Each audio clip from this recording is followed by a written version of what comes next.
El siguiente contenido es de carácter educativo y está dirigido exclusivamente a estudiantes y profesionales de medicina veterinaria. Esta narración tiene como finalidad apoyar el estudio y la comprensión de temas académicos. Los derechos de autor pertenecen a sus respectivos creadores. Este material no pretende sustituir la obra original ni lucrar directamente con ella. Se recomienda encarecidamente adquirir el libro original por medios oficiales.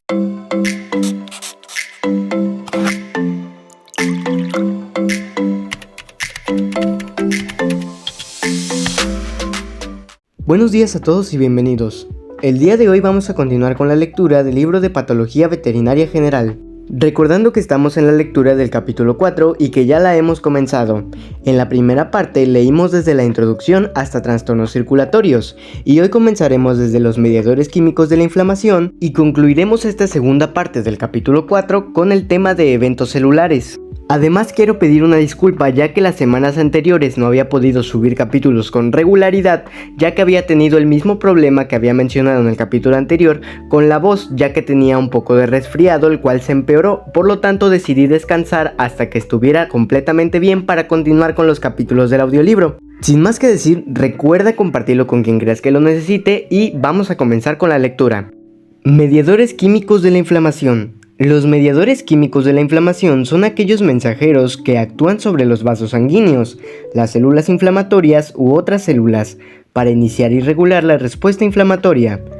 Puesto a que los eventos vasculares y celulares son los principales durante el proceso inflamatorio, muchos de los mediadores químicos actúan induciendo el aumento del flujo sanguíneo, el aumento en la permeabilidad vascular o la migración de leucocitos desde la sangre hasta los tejidos dañados. Diferentes sustancias químicas han sido identificadas como importantes mediadores de la inflamación. Las diferentes reacciones inflamatorias en las que influye se resumen en el cuadro 4.1. En este momento en pantalla va a estar apareciendo una parte del cuadro 4.1 para que podamos leerlo juntos. Principales eventos durante la inflamación y su relación con los diferentes mediadores químicos. Reacción, vasodilatación. Mediador químico que la produce. Prostaglandinas PGI2, prostaciclina, PGE2, PGD2, óxido nítrico, histamina y serotonina. Vasoconstricción. Mediador químico que la produce. Tromboxano, TXA2, leucotrienos, LTC4, LTD2, LTE4. Aumento de la permeabilidad vascular. Mediador químico que la produce. Aminas vasoactivas, histamina y serotonina, C3A y C5A por degranular mastocitos. Bradicinina, leucotrienos, LTC4, LTD2, LTE4 y factor activador de plaquetas, PAF. Quimiotaxis, reclutamiento y activación leucocitaria. Mediador químico que la produce. C5A, leucotrieno, LTB4, quimiosinas, IL-1, TNF, productos bacterianos, factor activador de plaquetas, PAF, productos de la coagulación e histamina. Opsonización, mediador químico que la produce, C3b y anticuerpos IgG. Fiebre, mediador químico que la produce, IL-1, TNF y prostaglandinas. Dolor, mediador químico que la produce, prostaglandinas y bradicinina. Lesión tisular, mediador químico que la produce, enzimas lisosomales de neutrófilos y macrófagos, especies reactivas de oxígeno, óxido nítrico y productos bacterianos. La importancia de estos mediadores en la respuesta inflamatoria dependerá de la especie animal, la localización en el cuerpo y la naturaleza del agente agresor que inicie su producción.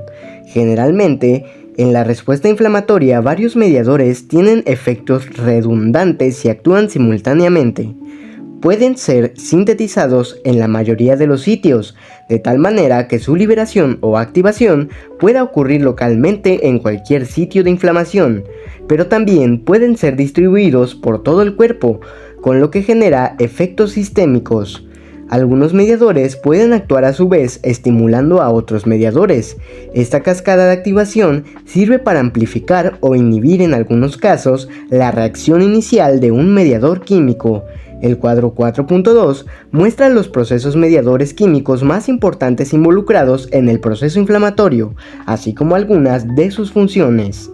Varios de los mediadores químicos tienen vidas medias cortas en los tejidos y pueden ser inactivados rápidamente por inhibidores naturales que se encuentran en el plasma normalmente. Además, muchos de ellos no circulan sistémicamente en grandes concentraciones.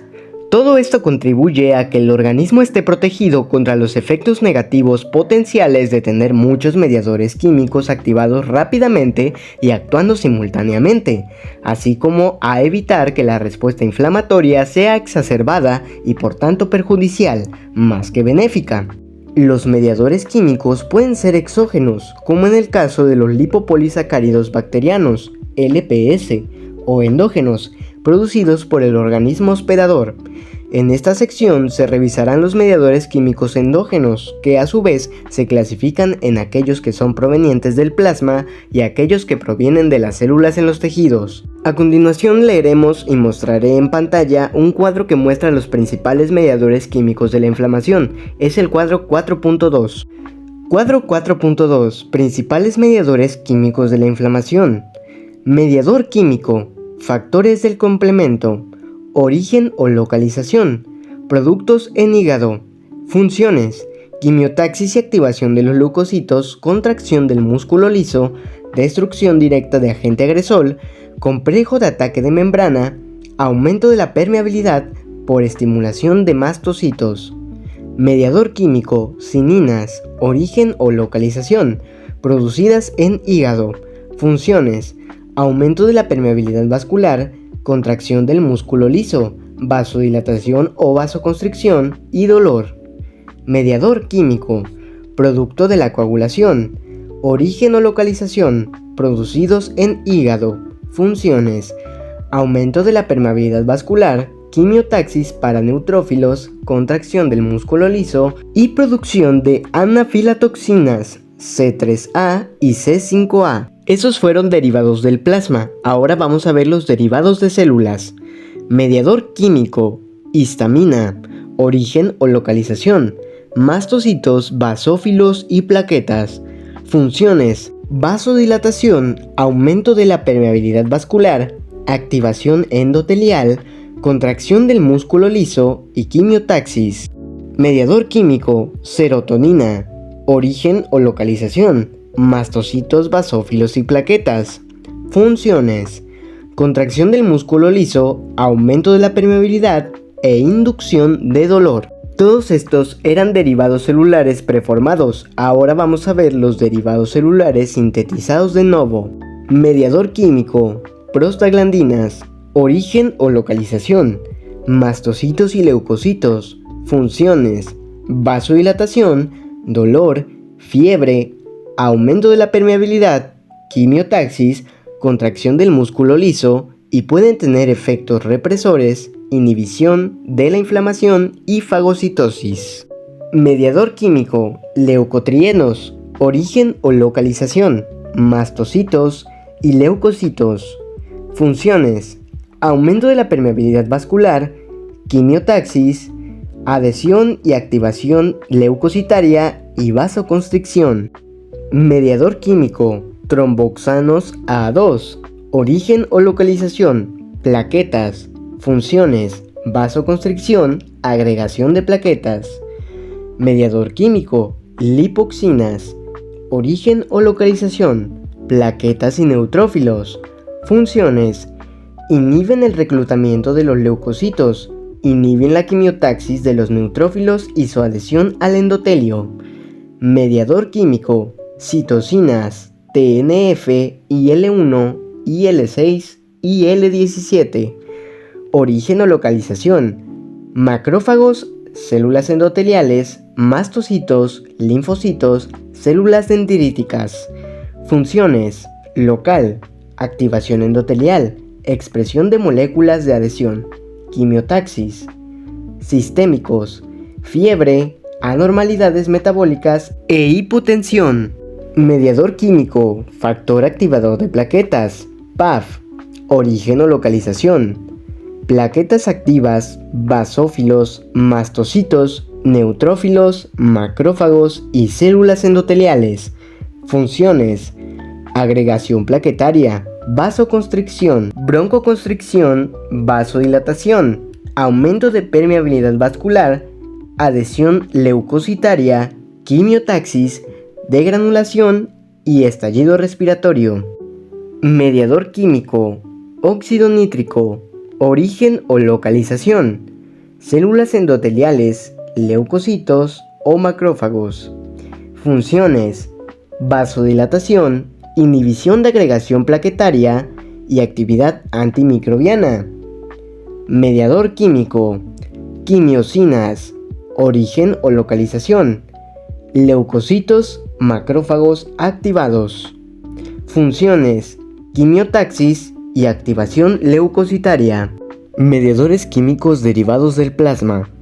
Estos son producidos principalmente en el hígado y están presentes en la circulación como precursores inactivos que deben ser activados, usualmente por parte de una serie de reacciones proteolíticas para llevar a cabo sus funciones biológicas. En este grupo se incluyen diversos factores que forman parte de 4 sistemas: el sistema de las líneas, el sistema fibrinolítico, el sistema de complemento y la cascada de coagulación.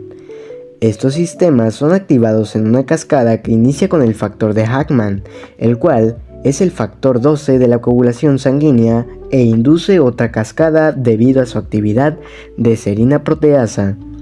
El factor de Hackman es activado por contacto de colágena, plaquetas activadas, lipopolisacáridos bacterianos, endotoxinas, complejos antígeno-anticuerpo o superficies que tienen carga negativa, como el vidrio.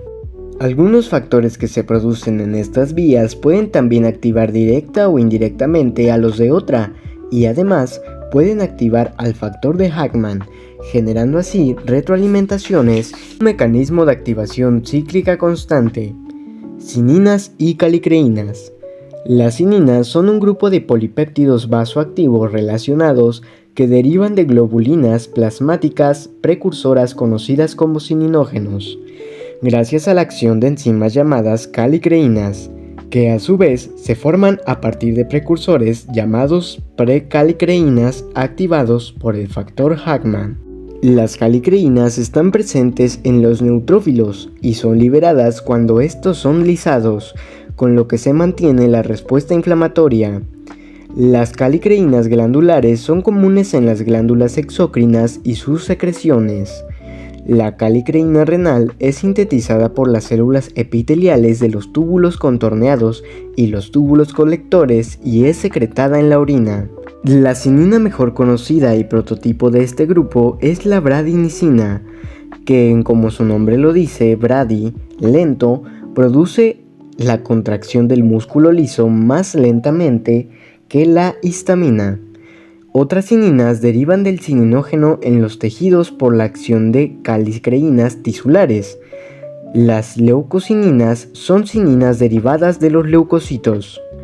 La activación del sistema de las cininas, además de involucrar al factor de Hackman, involucra la participación del factor 11, precalicreína y plasminógeno. Es el mismo sistema responsable de la coagulación intrínseca y la fibrinólisis, por lo que se entiende que cada vez que se activa la cascada de coagulación, se generan las cininas, especialmente la bradicinina. Proteinasas liberadas por los neutrófilos y otros leucocitos en el sitio de la inflamación también activan este proceso. Por lo tanto, las cininas están presentes siempre que la inflamación y el plasma estén presentes. En este momento en pantalla les estoy mostrando la figura 4.17, la cual muestra los mediadores químicos derivados del plasma involucrados en el proceso inflamatorio. Esto para que puedan entender mejor lo anteriormente leído.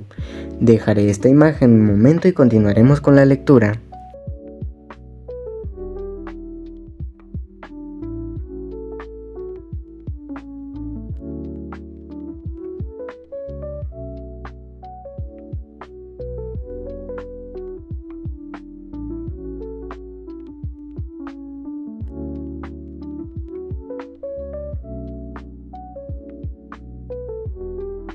Las cininas son potentes mediadores con efecto de los vasos sanguíneos y varios tipos celulares. Actúan en los vasos periféricos causando vasodilatación o vasoconstricción dependiendo de las condiciones locales, y también causan broncoconstricción, inducen a la contracción del músculo liso en arteriolas y vénulas y pueden aumentar la permeabilidad vascular al inducir la contracción y separación de las células endoteliales. Estimulan la liberación de histamina a los mastocitos y activan la cascada de ácido araquidónico para la producción de prostaglandinas y leucotrienos. Junto con las prostaglandinas, la bradicinina es uno de los principales mediadores del dolor de la inflamación aguda, ya que tiene efectos sobre las fibras nerviosas aferentes. Por tanto, puede inducir rubor, calor, tumor y dolor, 4 de los signos cardinales de la inflamación. Después de su generación, las cininas son inactivadas en cuestión de minutos por las cininasas, enzimas que rompen los aminoácidos que las conforman. Las cininas residuales que circulan son degradadas en la superficie del endotelio de los capilares pulmonares conforme pasan por los pulmones. Factores del complemento. El complemento es un sistema funcional que es parte fundamental de la respuesta inmune. Comprende un conjunto de más de 20 proteínas solubles y factores que están en el plasma de forma inactiva y que interactúan entre sí de un modo regulado y secuencial, formando una cascada enzimática que culmina con la lisis celular. Este sistema funciona tanto en la inmunidad innata como en la inmunidad adaptativa, para la defensa contra patógenos microbianos. La mayoría de los componentes del complemento son producidos en el hígado, aunque en cantidades menores son producidas en el cerebro y en el epitelio de los túbulos renales, intestino delgado, folículos tiroideos y ductos de las glándulas salivales. Una gran variedad de enzimas provenientes de otras vías ajenas al sistema del complemento pueden activar algunos de los factores del complemento, tales como la plasmina o calicreínas.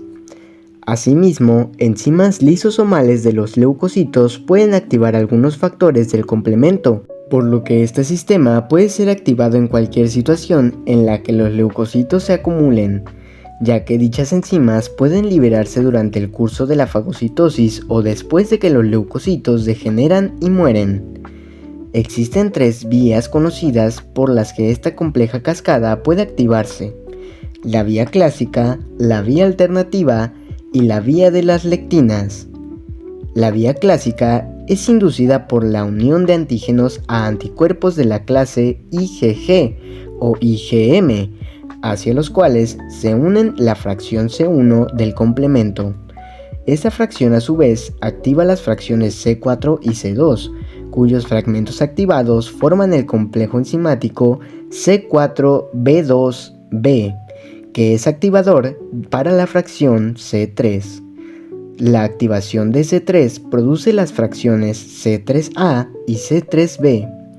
La primera es una potente antiinflamatoxina capaz de liberar la histamina de los mastocitos y basófilos, mientras que C3B actúa como opsonina con capacidad de adherencia inmune y puede unirse sola o en complejo, como C4B2B3B, a los eritrocitos, neutrófilos, plaquetas y linfocitos derivados de la médula ósea. El complejo C4B2B3B actúa además como activador de la fracción C5, lo que genera la fracción C5A, otra potente anafilatoxina que además actúa como activador factor quimiotáctico para los neutrófilos y monocitos. La vía alterna inicia por la presencia de bacterias o sus productos, como el lipopolisacárido endotoxina, que inducen la activación de la fracción C3. Esta vía de activación no requiere de la presencia de anticuerpos, por lo que se considera un mecanismo menos específico, aunque se cree que evolucionó primero de la vía clásica, antes de que los organismos primitivos desarrollaran anticuerpos. En esta vía, el paso inicial ocurre cuando los factores B, D y los productos bacterianos interactúan con C3 para activarla. La fracción generada, C3B, interactúa con la fracción B y D para formar el complejo C3b-BB, el cual es estabilizado por la unión de properdina y puede activar más C3, y así se crea el complejo C3b-BB3B, que ahora puede activar la fracción C5, y entonces la vía continúa como en la vía clásica. En esta vía también participa el factor H, que se une a C3b y modula su función compitiendo con el factor B, evitando que éste se una a la fracción C3b y el factor 1, que también es una molécula moduladora al inactivar la fracción C3b. La vía de las lectinas es una especie de variante de la ruta clásica, sin embargo, se activa sin la necesidad de la presencia de anticuerpos. En esta vía, la activación se lleva a cabo por medio de una proteína lectina de unión amanosa, MVP, que detecta residuos de este azúcar en la superficie bacteriana y activa la fracción C1. El resto de la vía es similar a la clásica. En las tres vías el componente común principal es la fracción C3. Aunque es activado por diferentes mecanismos en cada una de ellas, su activación lleva a la producción de los mismos componentes y a la misma consecuencia biológica final. La fracción C5b permite el ensamble de las fracciones C6, C7, C8 y C9, y por lo tanto la formación del complejo de ataque de membrana MAC, C5b6-789. Este es el complejo citolítico que perforará la membrana celular, generándole poros y provocando entonces la entrada de agua, iones de sodio y salida de iones de potasio, lo que genera un severo desequilibrio iónico que eventualmente lleva a la lisis osmótica celular. La célula entonces se convierte en un saco vacío que es removido por el sistema fagocítico. La imagen que muestro en pantalla en este momento muestra la figura 4.18, que son las vías de activación del complemento. Las tres producen la activación de C3, lo que culmina en la formación del complejo de ataque de membrana y la muerte de la célula por lisis osmótica. Voy a dejar que lo observen un momento para que puedan relacionarla con la lectura y después continuaremos con esta. Los diferentes factores que se van generando en la cascada del complemento actúan como importantes mediadores de la respuesta inflamatoria, ya que activan diversas funciones biológicas.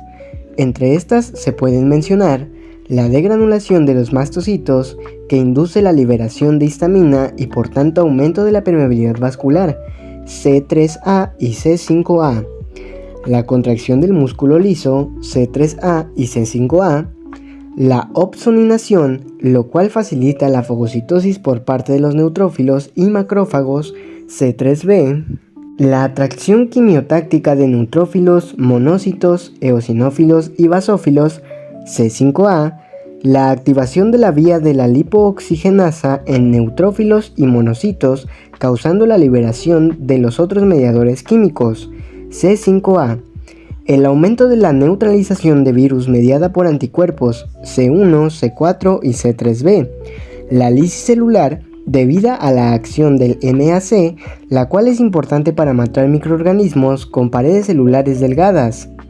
C5b6-789. Productos de la coagulación. La inflamación y la coagulación están acopladas, ya que el daño que sufre el endotelio de los vasos sanguíneos durante la inflamación activa la cascada de la coagulación. A su vez, la trombina producida durante la cascada de coagulación potencia la respuesta inflamatoria. Esta se une a receptores sobre las plaquetas, células endoteliales y el músculo liso, lo cual induce la activación de moléculas de adhesión entre los leucocitos y las células endoteliales, así como la producción de otros mediadores proinflamatorios derivados de las células. En la cascada de coagulación se produce fibrina por acción de la trombina sobre el fibrinógeno. La fibrina puede ser degradada a fibrinólisis por la plasmina, una enzima proteolítica que se origina de su precursor inactivo, el plasminógeno, por acción de calicreínas. Tanto en la inflamación como en la degradación de la fibrina se producen fibrinopéptidos que tienen diversas propiedades, incluyendo actividades anticoagulantes, contracción del músculo liso extravascular, aumento en la permeabilidad vascular y quimiotaxis para los neutrófilos, además de generar fibrinopéptidos al realizar su actividad fibrinolítica. La plasmina contribuye al proceso inflamatorio porque puede activar la fracción C3 del complemento y producir la fracción C3A, que es una potente anafilatoxina, o puede activar el factor de Hackman y por lo tanto crear un círculo de activación, figura 4.17, ya la observamos. La plasmina es inactivada por varios inhibidores en el plasma. Mediadores químicos derivados de las células. Estos mediadores están secuestrados normalmente en gránulos intracelulares. Algunos se encuentran preformados y se liberan por exocitosis segundos después de la estimulación de las células que los producen, como la histamina, mientras que otros son sintetizados de nuevo cuando las células son estimuladas y liberados minutos después de la estimulación por el antígeno, como las prostaglandinas o el factor activador de plaquetas. Las principales células que producen mediadores son aquellas que detectan a los agentes agresores y el daño tisular, como los macrófagos, las células dendríticas y los mastocitos, aunque otras células como las plaquetas, neutrófilos, células endoteliales y la mayoría de los epitelios pueden también elaborar algunos mediadores químicos. Aminas vasoactivas, histamina y serotonina. Se llaman así debido a sus efectos sobre los vasos sanguíneos. Las dos más importantes son la histamina y la serotonina, que son moléculas preformadas y por tanto que son de los primeros mediadores en ser liberados durante la respuesta inflamatoria. La principal fuente de aminas vasoactivas son los mastocitos, que la libera como respuesta a gran variedad de estímulos, tales como daños físicos, traumatismos, mecanismos, radiaciones o calor. Agentes químicos, toxinas, veneno de serpiente, tripsina y sales biliares y ATP, o procesos inmunológicos, unión de anticuerpos IgE en respuesta a antígenos, acción de anafilatoxinas C3A y C5A producidas en el sistema del complemento. Asimismo, pueden ser producidas por los basófilos y las plaquetas, las cuales liberan después de la interacción con el factor activador de plaquetas. Histamina. La histamina es producida a partir del aminoácido L-histidina por las células cebadas o mastocitos principalmente, pero también es producida por basófilos, plaquetas y en la mucosa del estómago. En los basófilos y los mastocitos se encuentra dentro de un gránulo citoplasmático, de los cuales es liberada cuando estos gránulos son extruidos de la célula. En el caso de las plaquetas, están liberadas por histamina por la acción del factor liberador de plaquetas. Los neuropéptidos y algunas citocinas como la IL-1 e IL-8 pueden activar también la liberación de histamina. La histamina es considerada como un elemento muy importante en el inicio de los eventos vasculares durante la respuesta inflamatoria, ya que media la fase inmediata del aumento de la permeabilidad vascular, pero además es esencial en las reacciones anafilácticas sistemáticas. Entre las funciones de la histamina se encuentra promover la contracción del músculo liso extravascular de los bronquios, la contracción de las arterias de gran calibre, la dilatación de arteriolas, el incremento de la permeabilidad, la contracción de las células endoteliales de las vénulas y la quimiotaxis para eosinófilos. Sus efectos en los vasos sanguíneos están mediados por la unión a receptores llamados H1, que están en las células endoteliales microvasculares. Los fármacos antihistamínicos de uso común son antagonistas de estos receptores, actúan uniéndose a ellos y bloqueándolos. Poco después de que es liberada la histamina, es inactivada por la enzima histaminasa, que está en los eosinófilos o por desaminación oxidativa. Serotonina, 5-hidroxitriptamina, 5-HT. Esta aminasa se forma a partir del triptófano de la dieta y se encuentra en gran cantidad en el sistema enterocromafin del aparato gastrointestinal, el cerebro, los pulmones y las plaquetas. También se puede encontrar en los mastocitos y los basófilos, La liberación de esta amina por parte de las plaquetas ocurre durante la reacción liberadora de plaquetas, que es inducida por estímulos tales como la trombina, tripsina, colágena, complejos antígeno-anticuerpo, superficies cubiertas por globulina, venenos de serpiente, epinefrina y ADP.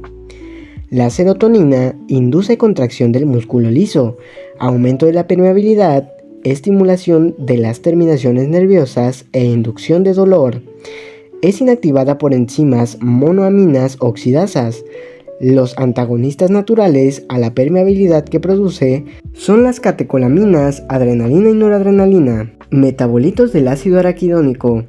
El ácido araquidónico es un ácido graso poliinsaturado de 20 carbonos que deriva de fuentes presentes en la dieta o por conversión a partir del ácido linoleico.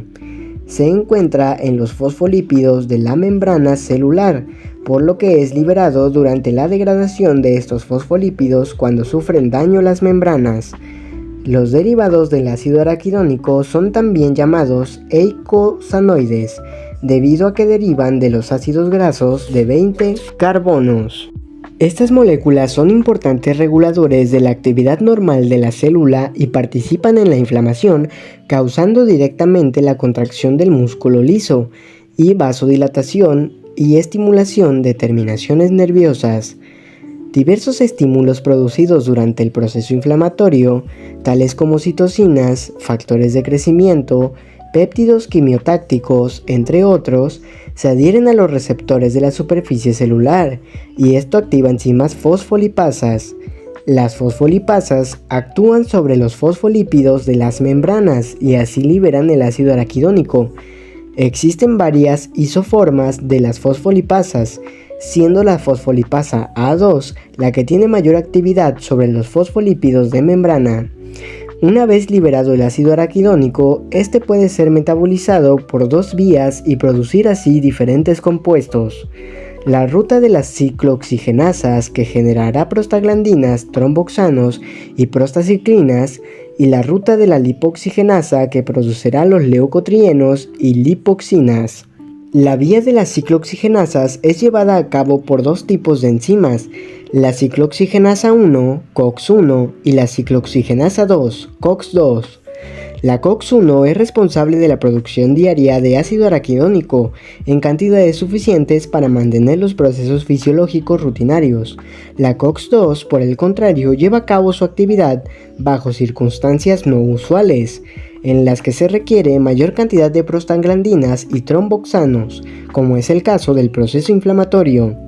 Es importante señalar aquí que algunos de los antiinflamatorios empleados en la ciclina ejercen su efecto actuando sobre estas vías y este dependerá, por tanto, del nivel al que actúen.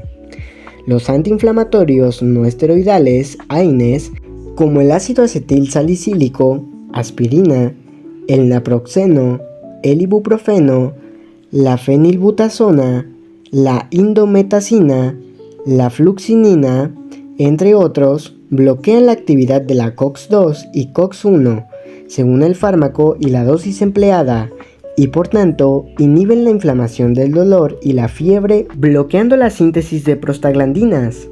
Por otro lado, los corticosteroides inhiben la producción tanto de prostaglandinas como de leucotrienos porque actúan bloqueando la actividad de las fosfolipasas A2 e inhibiendo la expresión o actividad de COX-2, lo cual finalmente también afecta a la actividad de la COX-1, al no tener ácido araquidónico como sustrato. Además, afectan la expresión de citocinas proinflamatorias, IL-1 y TNF, y la síntesis de óxido nítrico. Al igual que los AINES, estos efectos serán dependientes de la dosis empleada. Sin embargo, al bloquear la COX-1 por la vía que sea, que es la que se mantiene en los procesos fisiológicos normales, resulta riesgoso porque produce efectos colaterales como úlceras gástricas y necrosis papilar renal equina, entre otras cosas.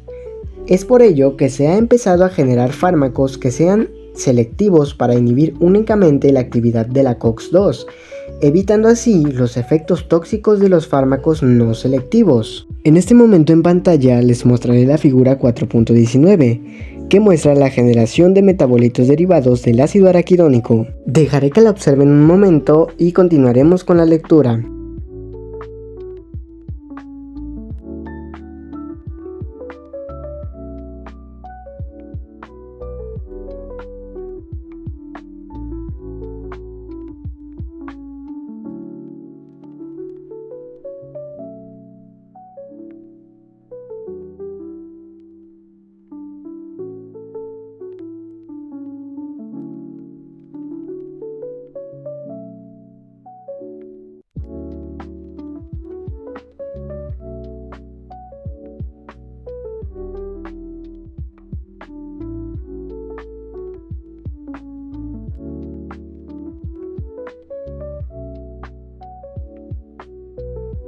Derivados de la vía de la ciclooxigenasa, prostaglandinas, prostaciclinas y tromboxanos. Las prostaglandinas PG son producidas por mastocitos, macrófagos, células endoteliales, entre otras muchas células. Según sus características estructurales, hay varios tipos que son codificados con letras y números, cada uno con diferentes células blanco y funciones. Las más importantes como mediadores durante el proceso inflamatorio son las prostaglandinas D2, E2, F2A y H2. Los macrófagos son fuentes importantes de PGE2. Las PG pueden tener efectos estimuladores o represores en los tejidos. Pueden inhibir ciertos procesos involucrados en la inflamación, ya que inducen incremento de los niveles intracelulares de AMP cíclico, AMPC, por activación de la adenilciclasa que convierte ATP en AMPC. Esto provoca inhibición de la fagocitosis, inhibición de la liberación de enzimas lisosomales de los neutrófilos durante la fagocitosis e inhibición de los mediadores por los mastocitos en reacciones de hipersensibilidad inmediata. Tanto la producción como los efectos de las PG dependen de la cantidad de enzimas que estén presentes en el tejido afectado. Entre las funciones de las PG se encuentran el incremento de la permeabilidad vascular, PGD2 y PGE2, vasodilatación, PGD2 y PGE2, dolor, PGE2, potencialización de la capacidad de la histamina y brasidina para producir edema, fiebre, PGE2, quimioatracción de neutrófilos, PGD2 y contracción del músculo liso bronquial y uterino, PGF2A. La prostaglandina H2 puede convertirse ya sea en prostaciclina, principalmente en las células endoteliales, o en tromboxano, principalmente en plaquetas. PGI2 es un potente vasodilatador e inhibidor de la agregación plaquetaria, mientras que el TXA2 es un potente vasoconstrictor y agregador de plaquetas. Por tanto, sus efectos durante el proceso inflamatorio dependerán de la concentración que haya en cada uno. El TXA2 es inestable y rápidamente es convertido a su forma inactiva, TXB2, y también es neutralizado por la prostaciclina o PGI2. Derivados de la vía lipooxigenasa, leucotrienos y lipoxinas. Los leucotrienos son producidos por leucocitos. Deben su nombre al hecho de que tienen 3 puentes dobles conjugados en su estructura química y fueron aislados por primera vez de los leucocitos. Son alterados enzimáticamente de manera progresiva para producir moléculas con diferentes actividades. Los más importantes como mediadores de la respuesta inflamatoria son los leucotrienos B4, LT-B4, C4, LT-C4, D4, LT-D4 y E4, LT-E4. Derivados del leucotrieno A4, LT-A4. El LTB4 es un potente quimiotáctico para los leucocitos, especialmente los neutrófilos o eosinófilos. Induce también la actividad de estas células. Esto promueve su adherencia, agregación al endotelio de las vénulas, liberación de enzimas lisosomales y la generación de radicales tóxicos de oxígeno. Los leucotrienos LTC4, LTD4 y LTE4 causan vasoconstricción intensa, bronquioespasmo y aumento de la permeabilidad de las vénulas postcapilares al provocar una lenta y prolongada contracción de las células endoteliales. En concentraciones apropiadas, los leucotrienos pueden producir intensa vasoconstricción y ser incluso más potentes que la histamina para producir aumento en la permeabilidad vascular y causar broncoespasmo. Muchos leucotrienos son activados en exudados y pueden ser importantes en ciertas reacciones alérgicas, donde los cambios en la permeabilidad son acentuados. Se han relacionado con broncoconstricción en estados asmáticos. Los leucotrienos pueden ser destruidos por la enzima aril sulfatasa B, que se encuentra en los eosinófilos. Las lipoxinas son sintetizadas por plaquetas y neutrófilos. Suprimen la inflamación al inhibir el reclutamiento de los leucocitos, ya que inhiben la quimiotaxis de los neutrófilos y su adhesión al endotelio. Los neutrófilos producen intermediarios en la síntesis de las lipoxinas, que son convertidos a lipoxinas por las plaquetas que interactúan con ellos. La producción de todos los derivados de ácido araquidónico por parte de las células dependerá de qué enzimas son las que predominen en cada célula. Por ejemplo, las células endoteliales producen PGI2 debido a que ellas tienen una gran cantidad de la enzima que la produce, la prostaciclina sintasa, mientras que las plaquetas, que tienen gran cantidad de tromboxano sintasa, producen tromboxano A2 como su principal producto. Asimismo, los neutrófilos producen LTB4, mientras que los mastocitos pueden producir abundante PGD2. Componentes lisosómicos. En este grupo se encuentran todas las sustancias que actúan como mediadores de la inflamación y que se encuentran en los lisosomas de neutrófilos, macrófagos, plaquetas y otras células.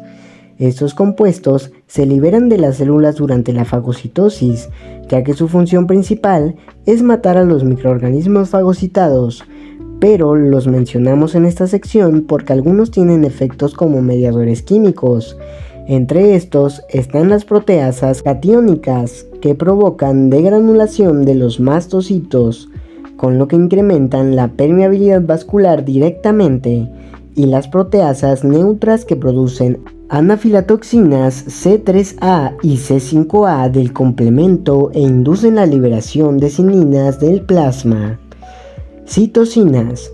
Son polipéptidos secretados en respuesta a diversos estímulos por muchas células, principalmente linfocitos, células dendríticas y macrófagos activados, pero también por células epiteliales, endoteliales y del tejido conectivo. Las citocinas son producidas primeramente como promoléculas que tienen que ser activadas por una enzima llamada caspasa 1, cuya producción a su vez es estimulada por un complejo citoplasmático proteico denominado inflamasoma, del cual se hablará más adelante en este capítulo. Las citocinas son esenciales para mediar y regular la respuesta inmune, pero también el proceso inflamatorio, puesto que reclutan leucocitos a los sitios de inflamación aguda. Tienen marcado efecto en sitios locales de secreción, pero también entran al torrente sanguíneo, donde se acoplan a otras proteínas que pueden inactivar su función. En el cuadro 4.3 se muestran algunas de las citocinas involucradas en el proceso inflamatorio. El cuadro que están viendo ahora en pantalla es el cuadro 4.3, el cual muestra el papel de algunas de las principales citocinas involucradas en el proceso de la inflamación, como el texto anteriormente lo remarcó. Voy a dejarlo un momento para que puedan observarlo y mientras tanto continuaremos con la lectura.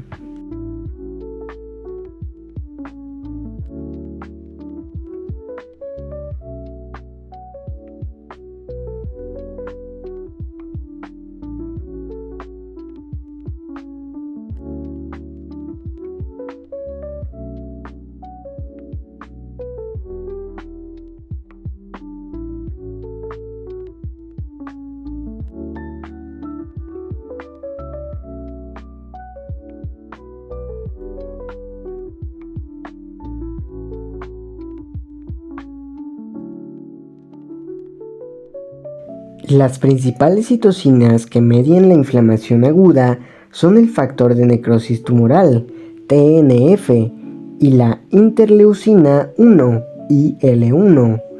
El TNF es derivado de las células dendríticas, macrófagos activados, linfocitos y mastocitos. Aparece poco después de que el tejido ha sido dañado. La IL-1 aparece poco después de que el TNF es secretado por células dendríticas, macrófagos activados y algunas células epiteliales.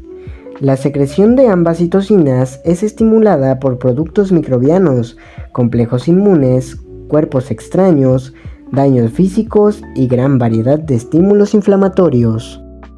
En este momento en pantalla les mostraré la figura 4.20, que muestra los efectos principales de las citocinas IL-1 y factor de necrosis tumoral en el proceso inflamatorio. Dejaré que la observen un momento y continuaremos con la lectura.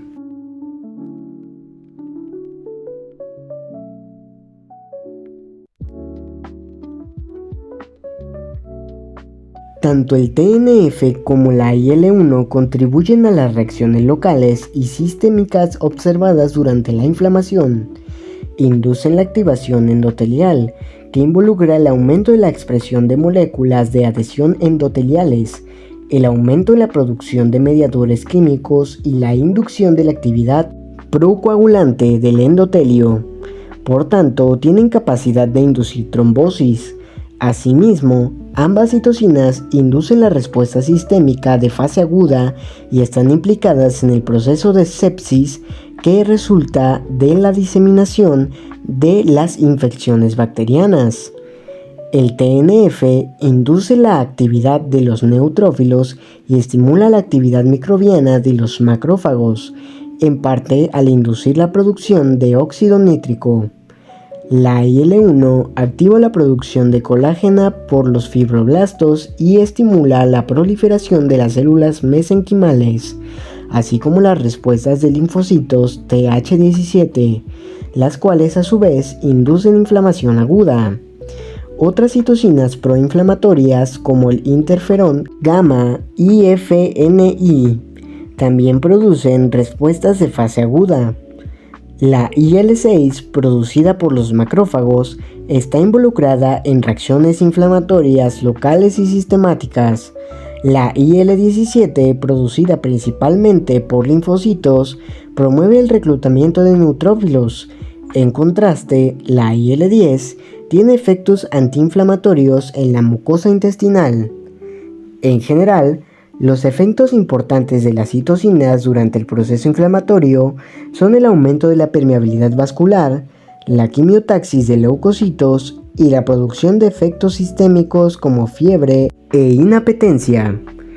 Tiene mayor importancia durante la inducción de respuesta inmune, así como en enfermedades autoinmunes. Su carencia produce inmunosupresión. La mayoría de las citocinas tienen una vida media corta y son degradadas rápidamente, lo cual evita que produzcan daño local en los tejidos y se exacerbe la inflamación debida a la sobreproducción de estas moléculas. Aunado a esto, su actividad puede ser terminada de otros mecanismos, tales como la liberación de factor de crecimiento transformante beta, la producción de lipoxinas antiinflamatorias y la generación de impulsos neutrales que inducen la liberación de acetilcolina, la cual se une a receptores sobre las células productoras de citocinas y bloquea la producción de estas. Factor activador de plaquetas, PAF, es un mediador derivado de fosfolípidos producido por plaquetas activadas, basófilos, mastocitos, neutrófilos, macrófagos y células endoteliales. Como su nombre lo indica, es un factor que causa agregación plaquetaria, pero que también causa vasoconstricción y broncoconstricción. Además, a bajas concentraciones, induce vasodilatación y aumento de la permeabilidad de las vénulas. Es 100 a 10.000 veces más potente que la histamina para incidir aumento de la permeabilidad vascular. Óxido nítrico. El óxido nítrico es uno de los más pequeños mediadores químicos en la inflamación. es sintetizado por la enzima sintasa de óxido nítrico, NOS, a partir de aminoácido L-arginina, en gran variedad de células y tejidos. La producción de NOS parte de los leucocitos, las células endoteliales y las células epiteliales. Es inducida por el TNFA y el IFNI. Existen 3 isoformas de la NOS. 2 de ellas son constitutivas, C-NOS, y por tanto están continuamente presentes. Son producidas por las células endoteliales, E-NOS, y las neuronas, N-NOS. La otra isoforma es inducible, I-NOS, por lo tanto es regulable y normalmente no está presente en cantidad suficiente cuando no existe un proceso inflamatorio, pero puede mantener la síntesis en grandes cantidades de óxido nítrico por un tiempo más prolongado que la C-NOS. Muchos tipos celulares son capaces de expresar la I-NOS, incluyendo las células endoteliales, pero los macrófagos y los monocitos son las principales células productoras en la mayoría de las especies. Figura 4.21. Estas células producen el óxido nítrico cuando son estimuladas con endotoxinas bacterianas y varias citocinas, tales como el IFNI, la IL-1, el TNFA. La E-NOS y la N-NOS son producidas en bajos niveles normalmente y pueden ser activadas rápidamente por aumento del calcio intracelular. En este momento en pantalla están observando la figura 4.21, la cual muestra la síntesis del óxido nítrico NO por 2 enzimas sintasas, E-NOS e I-NOS. Sus funciones en los vasos sanguíneos y los macrófagos durante el proceso inflamatorio. Voy a dejar que la observen un momento y continuaremos con la lectura.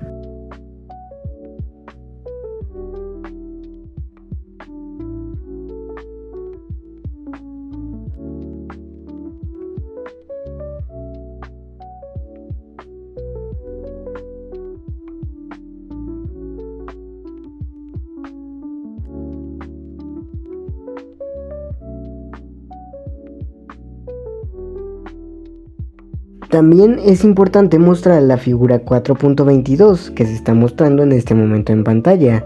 Muestra las etapas de la migración leucocitaria a través de los vasos sanguíneos. En esta muestra las diferentes moléculas de adhesión que participan en las distintas etapas del proceso. Las selectinas en el rodamiento, las integrinas en la adhesión firme y CD31 en la migración transendotelial. Voy a dejar que la observen un momento y continuaremos con la lectura.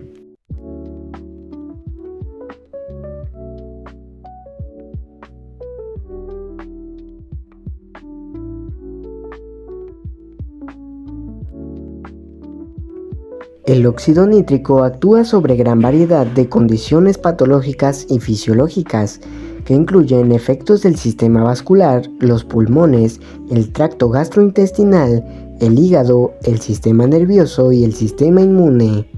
En el proceso inflamatorio actúa como un potente vasodilatador al inducir la relajación del músculo liso circundante. Además, inhibe la agregación plaquetaria, suprime los procesos inducidos por los mastocitos y tiene actividad antimicrobiana. Su papel como agente bactericida será mencionado más adelante. El daño de las células del hospedador es limitado, debido a que el óxido nítrico tiene vida media de segundos y por tanto solo difunde hacia distancias cortas antes de ser inactivado. La síntesis de óxido nítrico puede ser inhibida al bloquear la actividad de la I-NOS por acción de glucocorticosteroides, el TGFB y la IL-4, la IL-10 y la ciclosporina A exógena. Además, el óxido nítrico puede ser inactivado cuando se difunde en el flujo sanguíneo, donde reacciona con los grupos M que contienen hierro de la oxihemoglobina de los eritrocitos. Eventos celulares.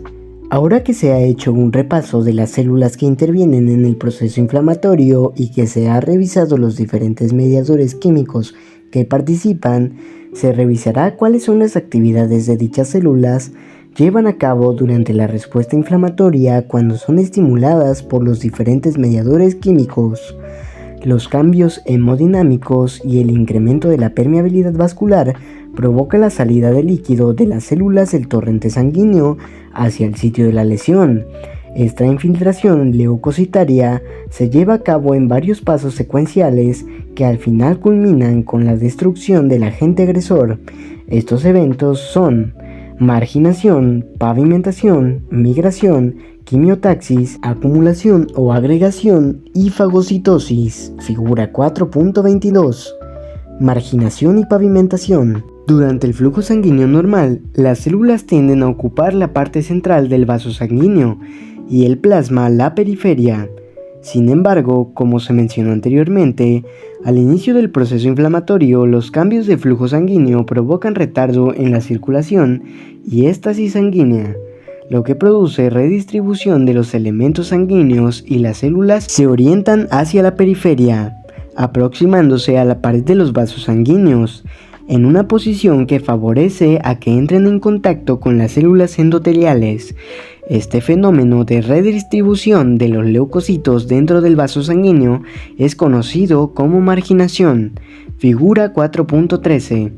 Aunque la migración es favorecida por los cambios hemodinámicos, es también atribuida en gran parte a la presencia de moléculas de adhesión sobre la superficie de los leucocitos y las células endoteliales.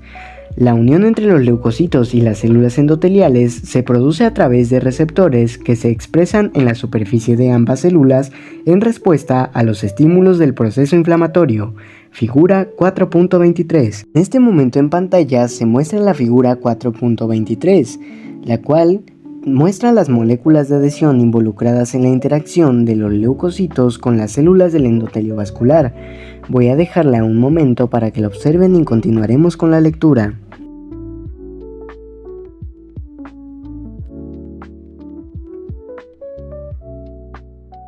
Conforme las células endoteliales son activadas al inicio del proceso inflamatorio, aumenta la expresión de receptores llamados selectinas sobre su superficie. Estas son una familia de moléculas de adhesión que controlan muchos aspectos de movimiento celular durante el proceso inflamatorio. Existen tres clases de selectinas, una expresada en leucocitos, selectina L, otra en endotelio, selectina E, y una en plaquetas y endotelio, selectina P. Los ligandos para ser selectinas son oligosacáridos y alilados, unidos a glicoproteínas. Cuadro 4.4.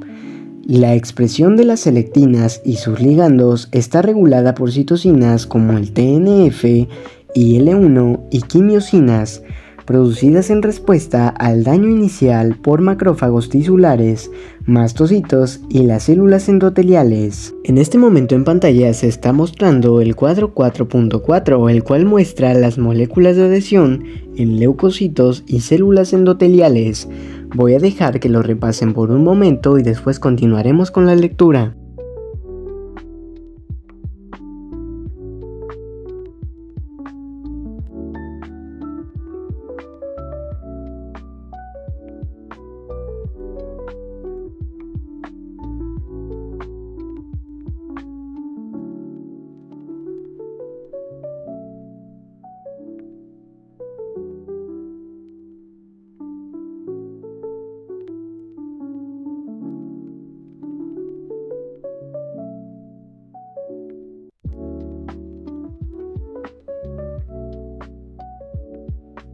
Ahora lo que estamos observando es el proceso de pavimentación, en la figura 4.24.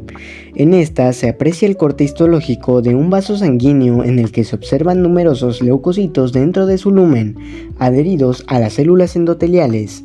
Es una tinción HE.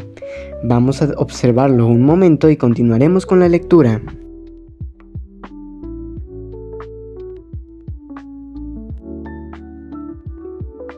Cuando las células endoteliales son activadas, comienzan a expresar selectina E y los ligandos para la selectina L. a la vez que la selectina P, almacenada en los gránulos de las células endoteliales, es transportada en cuestión de minutos hacia la superficie por efecto de otros mediadores químicos como la histamina y la trombina. A su vez, los leucocitos expresan en su superficie a la selectina L y los ligando para la selectina E y P. Todo esto media la unión de los neutrófilos sobre las células endoteliales activadas, figura 4.23. Esta interacción mediada por selectinas es débil y transitoria, por lo que promueve el rodamiento y solo es suficiente para ir retardando el movimiento de los neutrófilos a lo largo de la superficie endotelial, de tal manera que de ser la única interacción entre los neutrófilos y el endotelio, los neutrófilos se separarían pronto y regresarían al torrente sanguíneo, figura 4.22. Pero si el estímulo inflamatorio es fuerte y continúa, las células finalmente alcanzan un punto de camino en el que se adhieren firmemente. La adhesión firme es mediada por un grupo de proteínas de superficie de los leucocitos llamadas integrinas, de las cuales existen las beta 1 y las beta 2, figura 4.23. Los leucocitos normalmente expresan integrinas, pero en un estado de baja afinidad, y cuando son activados por quimiosinas mientras van rodando, esas íntegras pasan a un estado de alta afinidad. Mediadores químicos como IL-1 y TNFA inducen a su vez la expresión endotelial de los ligando para dichas integrinas, principalmente BCAM1 e ICAM1. En el cuadro 4.4 describen las principales moléculas de adhesión involucradas en el proceso inflamatorio, muchas de las cuales han sido descubiertas o estudiadas en humanos o en modelos animales empleados para el estudio de enfermedades en humanos. La participación de estas moléculas dependerá del tipo de leucocito, la duración del proceso inflamatorio o la localización de las células endoteliales. Como la unión de los leucocitos al endotelio a través de las integrinas es mucho más fuerte que la unión inicial a través de las selectinas, los leucocitos entran en contacto con el endotelio y se adhieren firmemente a él, formando una capa de células que lo recubren. Este proceso es conocido como pavimentación y ocurre principalmente en vénulas capilares, figura 4.24. Migración transendotelial. Este paso se refiere al proceso por el que los leucocitos salen de los vasos sanguíneos al tejido perivascular y ocurre principalmente en las vénulas postcapilares. Varias moléculas de adhesión presentes en las uniones interendoteliales están involucradas en la migración de los leucocitos. Estas moléculas incluyen un miembro de la superfamilia de las inmunoglobulinas llamado PCAM1 o CD31, cuadro 4.4. Cuando los neutrófilos contactan las uniones interendoteliales, la PCAM1 presente en la superficie de los neutrófilos hace contacto con otra molécula PCAM1 presente en las células endoteliales, lo que sirve como una señal de salida para los neutrófilos. La importancia de estas interacciones ha sido demostrada por la existencia de enfermedades provocadas por la incapacidad de los leucocitos para adherirse debido a deficiencias genéticas en las moléculas de adhesión. Inicialmente, por efecto de los mediadores químicos, aumenta la permeabilidad vascular y las células endoteliales se contraen, con lo que aumenta el espacio entre ellas. Neutrófilos, basófilos, eosinófilos, monocitos y linfocitos usan vías similares, pasando entre los espacios interendoteliales hacia el espacio perivascular, en respuesta a quimioatrayentes en el sitio de la lesión. Este proceso es facilitado porque los leucocitos emiten grandes proyecciones citoplasmáticas o pseudópodos que pasan entre los espacios interendoteliales, figura 4.22. Una vez que los pseudópodos han pasado, la célula entera pasa también a través de estos espacios, para lo cual cambia su forma y se elonga al máximo, llegando a medir 1 micrómetro de diámetro, cuando normalmente miden 10 micrómetros al ir circulando en sangre. Además, Células como los neutrófilos y los monocitos liberan colagenasa, enzimas que contribuyen al proceso, pues puede abrir la membrana basal a nivel subendotelial, aunque los espacios que abre rara vez son mayores a 1 micrómetro de longitud, lo que permite solo el paso de la célula elongada que va migrando. Sin embargo, cuando hay migración masiva de los neutrófilos durante los procesos inflamatorios severos, puede haber mayor destrucción de la membrana basal, lo que permite la extravasación pasiva de eritrocitos, hecho que explica las microhemorragias que se presentan en la inflamación aguda. Para el caso de aquellas células que no emiten pseudópodos, se ha propuesto que el paso a través de los vasos sanguíneos se lleva a cabo por extravasación pasiva, similar a la de los eritrocitos. El proceso de migración es más acentuado en las vénulas, ya que éstas son más susceptibles al desarrollo de los espacios interendoteliales, puesto que tienen complejos de unión menos compactos y contienen receptores más específicos para la histamina en las células del endotelio. Conforme los leucocitos migran a través de los vasos sanguíneos, liberan prostaglandinas y leucotrienos que exacerban el aumento en la permeabilidad capilar. Quimiotaxis. Una vez que los leucocitos han salido de los vasos sanguíneos y se encuentran en el tejido perivascular, continúan su movimiento hacia el sitio de la lesión a través de mecanismos conocidos como quimiotaxis, figura 4.22. La quimiotaxis es el movimiento direccional de los leucocitos en respuesta al gradiente de un atrayente químico llamado factor quimiotáctico, que puede ser de origen exógeno o endógeno.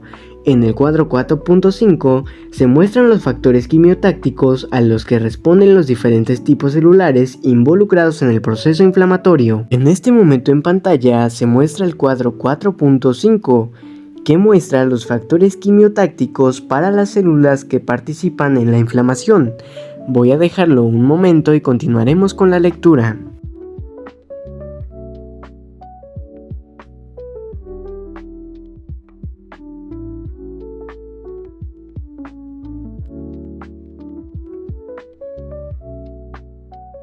Los factores quimiotácticos exógenos más comunes son los producidos bacterianos, como péptidos que contienen N-formilmetionina y algunos lípidos, el lipopolisacárido LPS bacteriano, endotoxina, que es un componente estructural de la pared de las bacterias gram-negativas.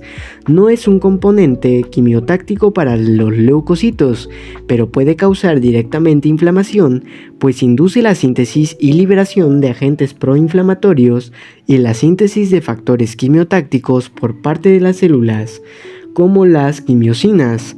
Además, se ha visto que cuando los neutrófilos son expuestos al LPS, aumenta su capacidad para reproducir radicales de oxígeno.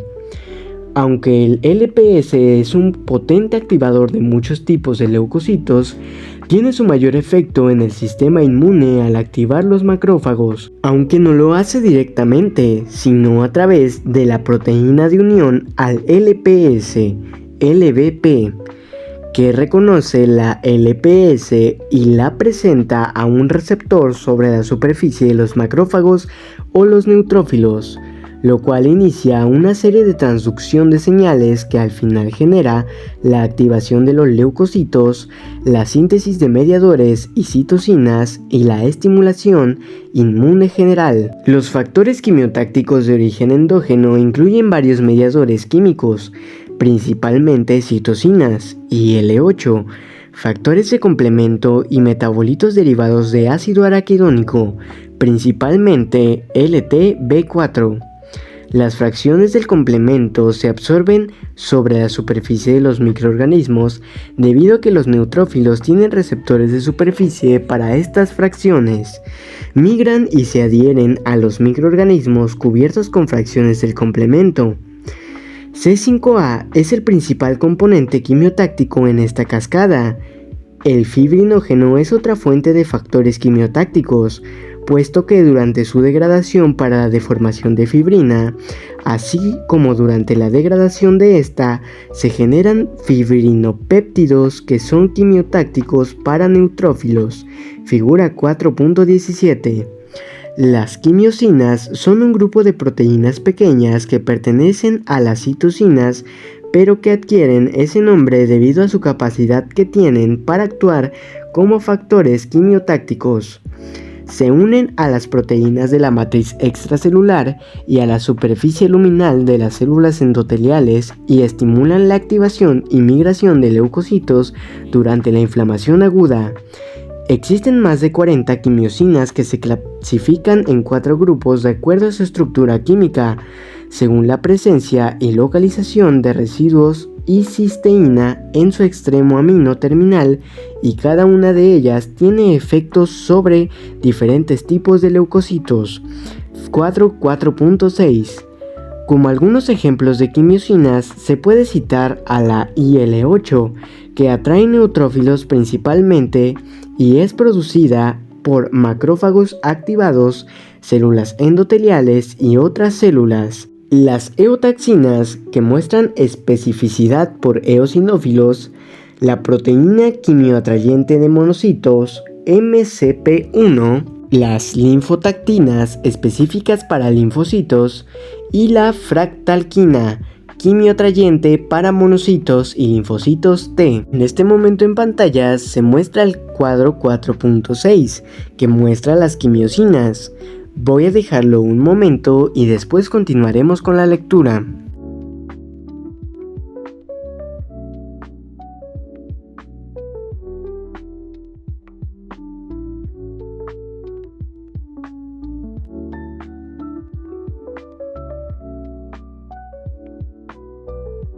Las fases en la respuesta quimiotáctica son: reconocimiento de la sustancia quimiotáctica hacia la cual se va a dirigir el movimiento, transducción del reconocimiento de la señal quimioatrayente en locomoción, que implica activación del aparato locomotor de la célula, flujo iónico que mantenga la irritabilidad de la membrana celular y submembranas de los organelos, seguido de cambios en la carga y polaridad de la membrana para mantener adhesividad, mantenimiento de la locomoción, adhesión reversible y facilidad de renovación para la detección de gradiente, lo que implica que si el gradiente es quimioatrayente, es cambiado de posición, las células se detienen, reorientan su dirección hacia el nuevo sitio y vuelven a moverse.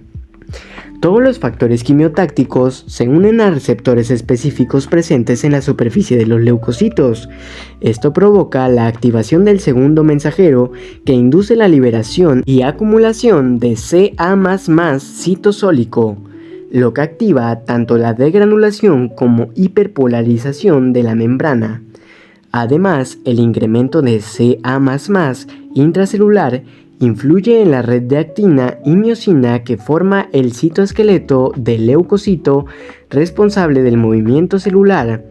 Estas señales inducen polimerización de la actina en el polo frontal de las células y la localización de los filamentos de miosina en el polo posterior.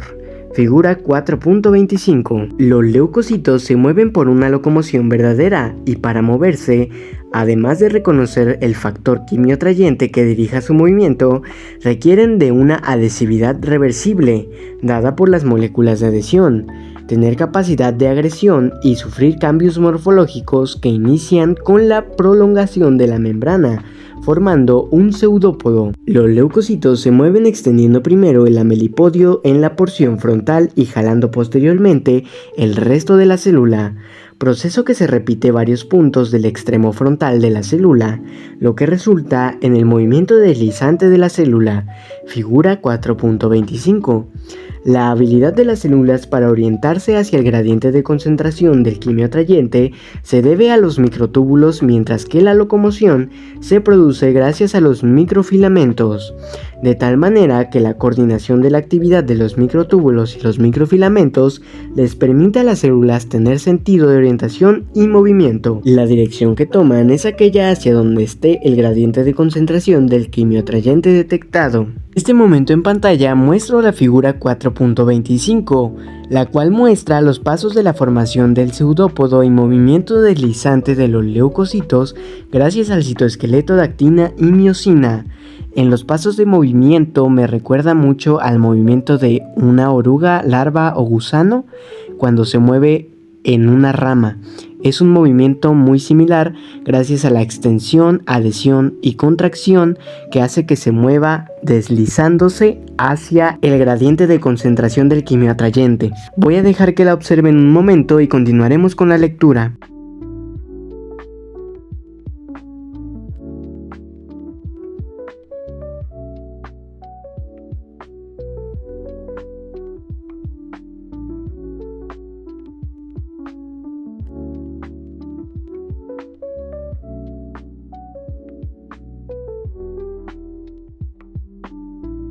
La quimiotaxis no solo es óptima en presencia de Ca++, sino también de Na+, K+, y Mg++. Con la unión del quimio atrayente también se activa en la membrana la enzima fosfolipasa A2, que provoca la liberación de ácido araquidónico y por tanto la síntesis de LTB4. Conforme los leucocitos se van acercando al foco de lesión, la concentración de los factores quimiotácticos aumenta, de tal manera que llegan altamente estimulados y preparados para actuar en el sitio de lesión, aunque en ese punto los quimioatrayentes alcanzan su máximo concentración. Por tanto, una señal que les indica que ha llegado al sitio de la lesión es que ya no detecten un gradiente quimiotáctico creciente, y es entonces cuando se detienen en dicho sitio. Hasta aquí concluiremos con la lectura del capítulo del día de hoy, para que la extensión del video no sea tan larga y no sea tan pesado el estudio de este audiolibro. El tema con el que continuaremos el día de mañana será el tema de agregación. Espero que por hoy les haya servido esta lectura. Recuerden compartirlo con quien crean que lo necesiten, darle una suscripción, comentar o dar like, ya que al ser un canal nuevo va a ayudar a que se difunda con más personas que necesiten este tipo de audiolibros. Y recuerden que en este momento en pantalla van a aparecer los capítulos posteriores si ya están disponibles, y si no, una lista de reproducción donde pueden encontrar todos los capítulos para que los estudien por primera vez o lo repasen. Sin más que decir, nos vemos en el siguiente capítulo.